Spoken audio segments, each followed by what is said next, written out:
গতকাল ডক্টর ইউনূসের সরকার ঢাকাতে জুলাই ঘোষণাপত্র নামে একটি ঘোষণা প্রকাশ করেছে। এনসিপি নেতারা যখন কক্সেস বাজারে বসে আমেরিকার সাবেক রাষ্ট্রদূত পিটার হাসের সাথে গোপন ষড়যন্ত্রে লিপ্ত, তখনই ঢাকার মানিকপি এভিনিউতে সংসদ ভবনের দক্ষিণ প্লাজায় এই ডক্টর ইউনূস তার ঘোষণাপত্রটি প্রকাশ করেন। এই ঘোষণাপত্রটি প্রকাশ করার সময় জামাত, বিএনপি, এনসিপি সহ অনেক দলকে দাওয়াত দেওয়া হয়েছে। এদেরকে মূলত দাওয়াত দেওয়া হয়েছে জনসমাগম করানোর জন্য, অর্থাৎ এনসিপিটাকে এখন আর কুত্তাও আসে না। তাই ডক্টর ইউনূস চিন্তা করলেন, যদি এইরকম একটা ঘটনা ঘটে তাহলে মান ইজ্জত কোনো কিছুই থাকবে না। তাই তিনি এই এনসিপির পাশাপাশি এই জামাত ইসলামীকে বলেছে তাদের জনগণ নিয়ে আসতে, এবং বিএনপিকে বলেছে তারা জনগণ নিয়ে এসে ওখানে সমবেত করেছে, এবং ডক্টর ইউনূস সেখানে এই ঘোষণাটি দিয়েছেন। এখন এই ঘোষণাটিতে কি আছে আপনারা জানেন। বাংলাদেশের যে সংবিধান, এইটি হচ্ছে বাংলাদেশের সংবিধান। 1971 সালে 30 লক্ষ মানুষ আত্মহতি দিয়েছে। পাকিস্তানি, জামাতে ইসলামী, আল বদর, আল শামস, নেজামে ইসলামী এবং মুসলিম লীগের অস্ত্রে জাতাকলে পিষ্ট হয়ে। তো সেই জামাতে ইসলামী এখন এই কনস্টিটিউশনে সংশোধনী আনার চেষ্টা করে। আপনি জানেন এই কনস্টিটিউশনে কিন্তু জামাতে ইসলামের বিরুদ্ধে, পাকিস্তানের বিরুদ্ধে অথবা যারা রাজাকার আল বদর ছিল তাদের বিরুদ্ধে কোনো কথা এখানে লেখা নেই। কেন লেখা নেই জানেন? কারণ সংবিধান হচ্ছে একটা দেশের মানুষের আইনগত ভিত্তি, অর্থাৎ মানুষের যে অধিকার, মানুষের যে রাইট, মানুষের যে রেসপন্সিবিলিটি, দায়িত্ব, সেটার ভিত্তি হচ্ছে এই একটি সংবিধান। এই সংবিধানটিতে কাউকে ভিক্টিমাইজ করার জন্য অথবা কোনো একটি বিশেষ দলকে, কোনো একটি বিশেষ গোষ্ঠীকে নিপীড়ন, নির্যাতন করার জন্য বা তাদেরকে অপমান, অপদস্থ করার জন্য করা হয়নি। যেই জামাতে ইসলামী, যেই নেজামে ইসলামী, যে রাজাকার, যে আলবদর 30 লক্ষ মানুষকে হত্যা করেছে, তাদের বিরুদ্ধেও কিন্তু কোনো বিষোদ্গার আমাদের এই 72-এর সংবিধানটিতে নাই। কারণ 72-এর সংবিধানটি ছিল বাংলাদেশের গণপ্রজাতন্ত্রী বাংলাদেশের সকল মানুষের জন্য, যার কারণে কোনো ব্যক্তি বা গোষ্ঠীকে কটাক্ষ করে, কোনো ব্যক্তি বা গোষ্ঠীকে কোনোভাবে আন্ডারমাইন করে কোনো ক্লজ, কোনো কিছু এই সংবিধানে অন্তর্ভুক্ত করা হয়নি।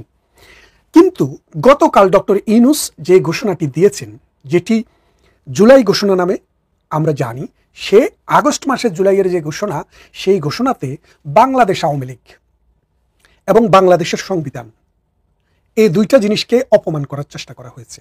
ওরা বলেছে এই সংবিধানের ত্রুটি আছে, এই সংবিধানে এই নাই, এই সংবিধানে অমুক নাই, তমুক নাই। সংবিধানের ত্রুটির কারণে নাকি মানুষের জীবন বদলেনি, সংবিধানের ত্রুটির কারণে নাকি মানুষ কোনো কিছু ভালো কিছু করতে পারেনি। এখন আপনারা একটা জিনিস বুঝিয়ে দেখেন, গত 1 বছর বাংলাদেশে কিন্তু সংবিধান কাজ করছে না। বাংলাদেশের সংবিধানে যদি কাজ করতো, বঙ্গবন্ধুর বাড়ি ভাঙা যায় না, বঙ্গবন্ধুর ছবি সব জায়গা থেকে নামানো যায় না, বঙ্গবন্ধুর ছবিকে অপমান করা যায় না, সুপ্রিম কোর্টের জাস্টিসদেরকে লাথি দিয়ে খেদিয়ে দেওয়া যায় না, সুপ্রিম কোর্টের কোনো জাস্টিসকে হাতে হাত করা পরিয়ে নিম্ন আদালতে উপস্থাপন করা যায় না। কিন্তু বাংলাদেশে আসলে সংবিধান চলছে না। বাংলাদেশের সংবিধানে বলা আছে, অসাংবিধানিকভাবে সংবিধানে যে রূপরেখা আছে তার বাইরে কোনো লোক যদি এসে আমাদের সংবিধান, আমাদের রাষ্ট্র দখল করে, তাহলে তার মৃত্যুদণ্ড হবে, মানে যাবজ্জীবন কারাদণ্ড অথবা মৃত্যুদণ্ড, ক্যাপিটাল পানিশমেন্ট হবে। তো ডক্টর ইউনূস তো সেই সংবিধানই মানছেন না। সুতরাং এই সংবিধান না মেনে গত 1 বছরে বাংলাদেশকে যেখানে নিয়ে গেছে, আপনাদের কাছে কি মনে হয়? সংবিধান থাকা অবস্থায় আপনারা ভালো ছিলেন, নাকি সংবিধান যখন কার্যকর অবস্থায় নাই তখন ভালো আছেন? আশা করি যদি মানুষ হন, যদি সত্যিকারের মানবতা বোধ সম্পন্ন মানুষ হন, তাহলে আপনারা বলবেন গত 1 বছর আমরা মবের রাজত্বে আছি। এই জায়গায় আমরা আপনাদেরকে রাখলাম। আসুন আমরা দেখি এই যে ঘোষণাপত্রে কি আছে। ঘোষণাপত্রের মূল কথা হচ্ছে যে জুলাইয়ে যে আন্দোলনটি হয়েছে, এই আন্দোলনটিকে কনস্টিটিউশনালি অ্যাকনলেজ করতে হবে, এক। দ্বিতীয়ত, জুলাইয়ে এই আন্দোলনের সময়ে 20 দিনে 15 দিনে এই এনসিপির ছেলেরা, জামাতের ছেলেরা যে হাজার হাজার পুলিশ বাহিনীকে নির্বিচারে হত্যা করেছে, রাষ্ট্রীয় সম্পদ ধ্বংস করেছে, মুগ্ধকেও হত্যা করেছে। মুগ্ধর বাবা কিন্তু বলেছে যে মুগ্ধকে কিন্তু পুলিশের গুলিতে সামনের থেকে গুলি করে হত্যা করেনি, মুগ্ধকে পিছন থেকে গুলি করে দিয়ে হত্যা করা হয়েছে। তার মানে 6.72 বোরের বা 7.62 বোরের যে গুলি, সেই গুলি দিয়ে কিন্তু মীর মুগ্ধকে গুলি করে হত্যা করা হয়েছে। এটা মুগ্ধর বাবার কথা। এখন আসেন আপনি, বাংলাদেশে এইসব হত্যাকাণ্ডের বিচার হবে না, কি করতে হবে? এইসব হত্যাকাণ্ডকে দায় মুক্তি দিতে হবে। ডক্টর ইউনূসের সরকার অবশ্যই আসার 1 মাসের মাথায় কিন্তু সেই দায় মুক্তিটি দিয়েছেন। এক, আরেকটি হচ্ছে এই যে ঘোষণাগুলো, এগুলো কোথায় যাবে? এই ঘোষণাগুলো বলছে সংবিধানে স্থান পেতে হবে। সংবিধানের কোথায় স্থান পাবে? সংবিধানের 3টা অংশ। প্রথম অংশটি হচ্ছে প্রস্তাবনা, দ্বিতীয় অংশটি হচ্ছে 153টি আর্টিকেল, আর তৃতীয় অংশটি হচ্ছে শিডিউল। 1971 সালে যখন বাংলাদেশ স্বাধীন হয়, তারপরে 72 সালে যখন সংবিধান হয়, ওই সংবিধানে 4টি শিডিউল ছিল। এই 4টি শিডিউলের মধ্যে মূলত কী কী ছিল? প্রথম শিডিউলে ছিল মানে নাম, অ্যাডমিনিস্ট্রেটিভ যে ডিভিশনগুলো কীভাবে হবে সেগুলা। দ্বিতীয় শিডিউলে ছিল যে ইউনিয়নের চেয়ারম্যান থেকে প্রেসিডেন্ট পর্যন্ত বিভিন্ন শ্রেণীতে যারা নির্বাচিত হন তাদেরকে ওথ নিতে হয়। ওথ নিতে হলে কী রকমের ফর্মে কীভাবে ওথ নিবে সেটা। আর 3 নম্বর ছিল যে বাংলাদেশে যে 300টি আসন আছে অথবা অ্যাডমিনিস্ট্রেটিভ যে এরিয়াগুলো আছে এগুলোর অ্যালোকেশন, সিট অ্যালোকেশন। আর 4 নম্বর ছিল যে রিফর্ম এবং ট্রানজিশনাল যেসব প্রভিশন, এই প্রভিশনগুলোর অন্তর্ভুক্তি।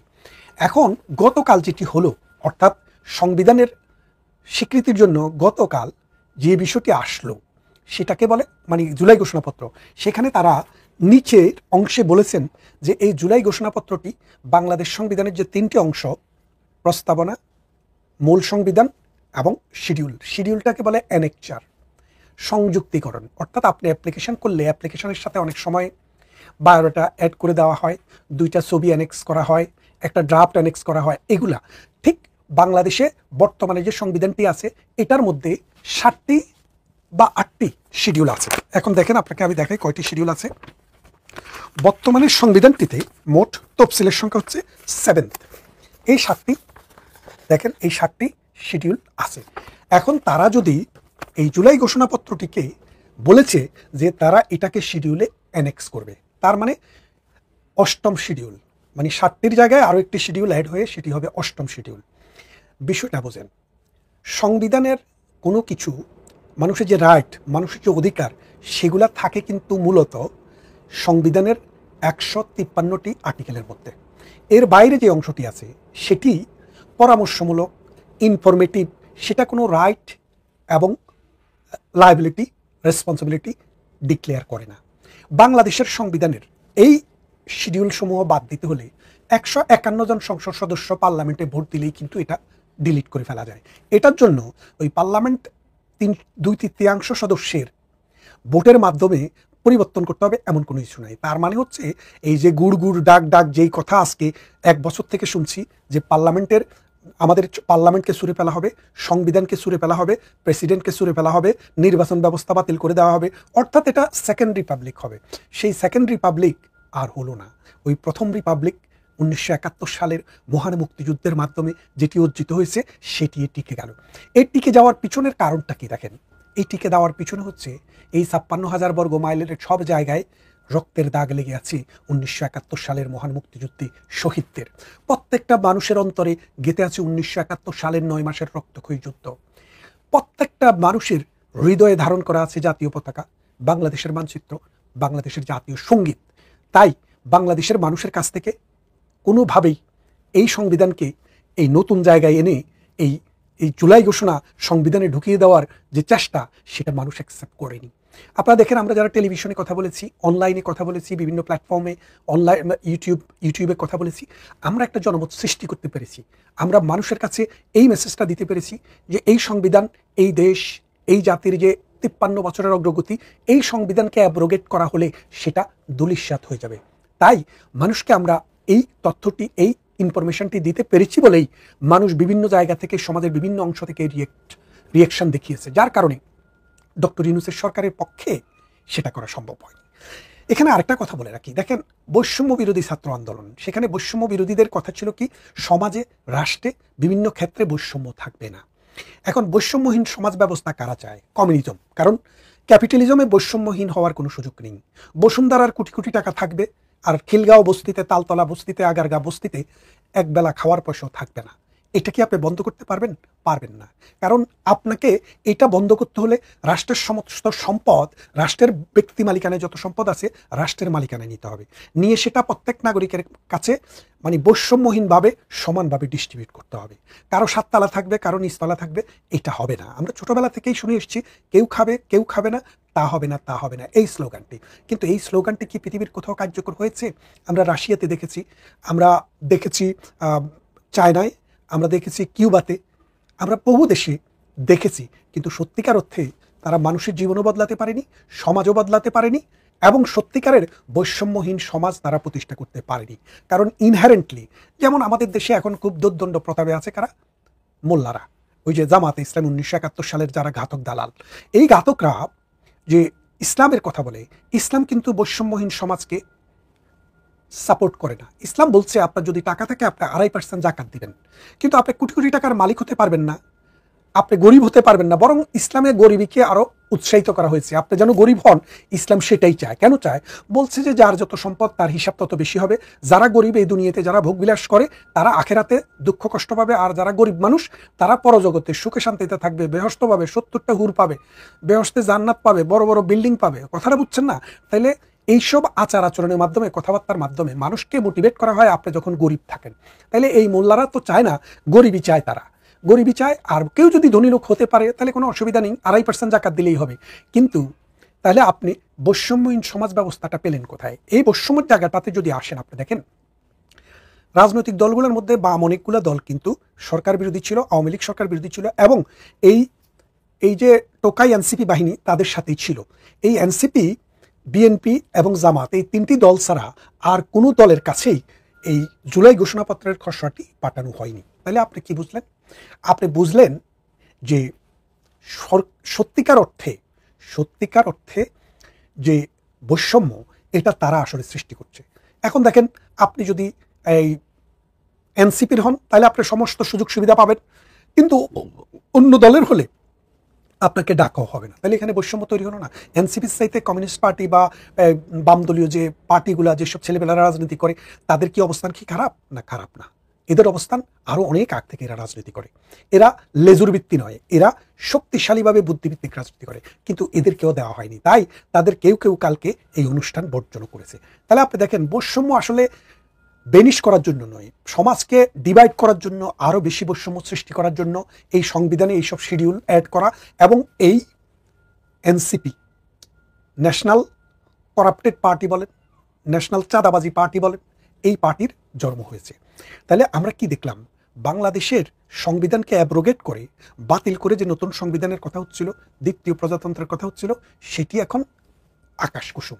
এই কল্পনা বাস্তবায়ন হবে না। তবে এই ক্ষেত্রে আমি, বিএনপি অনেক খারাপ কাজ করছে, অনেক অন্যায় করছে, নির্যাতন করছে, চুরিচামারি করছে এবং চাঁদাবাজিও করছে, কিন্তু এর পাশাপাশি বিএনপিকে একটি বিষয়ে আমি অন্তত ধন্যবাদ দেব, সেটা হলো সংবিধানটাকে অ্যাব্রোগেট যেন না করতে পারে বিএনপি, সেক্ষেত্রে ভূমিকা রেখেছে। 1971 সালের মুক্তিযুদ্ধের যে স্পিরিট, এই স্পিরিটটা যেন ছুঁড়ে ফেলে দিতে না পারে, বিএনপি সেটা চেষ্টা করেছে। জামাত চেষ্টা করেছিল যে তাদের এই জুলাইকে দ্বিতীয় স্বাধীনতা বলে সংবিধানের প্রস্তাবনায় নিয়ে আসতে, তাইলে তারা 71কে ভুলে যেতে পারবে, তাদের যে ক্ষত সেটা ভুলে যেতে পারবে। কিন্তু বিএনপি সেটা চায়নি। না চাওয়ার ফলে সরকারের পক্ষে, এনসিপির পক্ষে, জামাতের পক্ষে 1971 সালকে 2024 সাল দিয়ে রিপ্লেস করা সম্ভব হয়নি। তাই বিএনপিকে অন্তত এই কাজটি করার জন্য একটা ধন্যবাদ আমি দেই। তারপরে আসেন যে সামনে যে নির্বাচন, এই নির্বাচনটি ফেব্রুয়ারি মাসে হবে বলে ডক্টর ইউনূস ঘোষণা দিয়েছেন। ডক্টর ইউনূস এটি স্পেসিফিক ডেট ঘোষণা করতে চেয়েছিলেন, কিন্তু ডক্টর ইউনূসেরকে এই ঘোষণা দিতে স্টপ করেছে এনসিপি।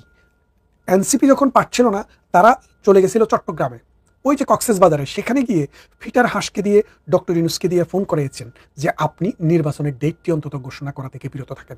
সেই জন্য ডক্টর ইউনূস কিন্তু সুনির্দিষ্ট ডেট ঘোষণা করেননি, শুধুমাত্র বলেছেন ফেব্রুয়ারির প্রথম সপ্তাহে হবে।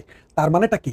ডক্টর ইউনূস, এনসিপির যে সরকার, এটা মূলত চলে আমেরিকান নির্দেশিকায়, অর্থাৎ পিটার হাসদের মতো যেই সব কুলাঙ্গার, যেই সব ষড়যন্ত্রকারী আমেরিকার থেকে টাকা এনে এই বাংলাদেশে এই বিদ্রোহ ঘটিয়েছে। আপনারা জানেন, ডোনাল্ড ট্রাম্প বলেছে যে আমেরিকা থেকে মোট 50 মিলিয়ন ডলার এসছে, 21 মিলিয়ন ডাইরেক্ট বাংলাদেশে ঢুকেছে, আর 29 মিলিয়ন ইন্ডিয়া হয়ে ঢুকেছে। এই টাকাগুলো মূলত ডিপ্লোমেটিক ব্যাগে করে এসছে। সেই ডিপ্লোমেট কে ছিল? আপনারা একটু খোঁজ খবর নিয়ে দেখেন।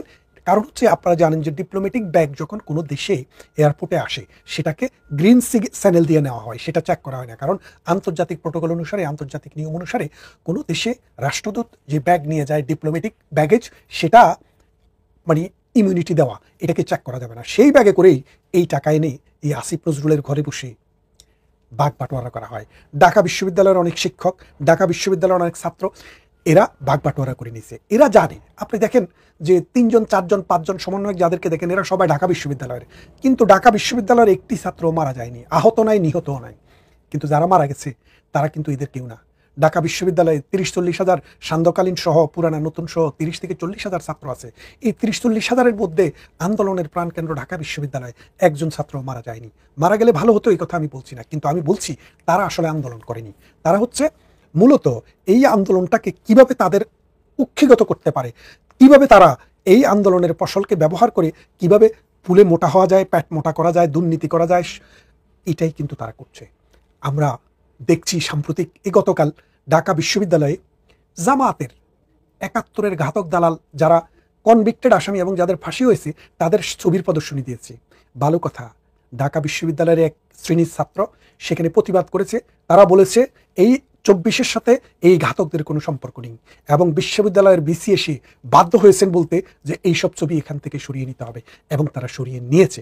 তাই আসুন আমরা শক্তিশালীভাবে মাঠে দাঁড়াই, অথবা মাঠে না পারলে যার যার অবস্থান থেকে এই অপশক্তি, অন্যায়কারী, চাঁদাবাজ, লুটেরা, দুর্নীতিকারী এবং 71-এর শত্রুদেরকে, সাম্প্রদায়িক শত্রুদেরকে এবং ধর্মভিত্তিক এই মৌলবাদীদেরকে রুখে দিয়ে বাংলাদেশকে সুন্দরের দিকে নিয়ে যাই। সবাই ভালো থাকবেন। কথা হবে অন্য কোনো ভিডিওতে, অন্য কোনো একদিন।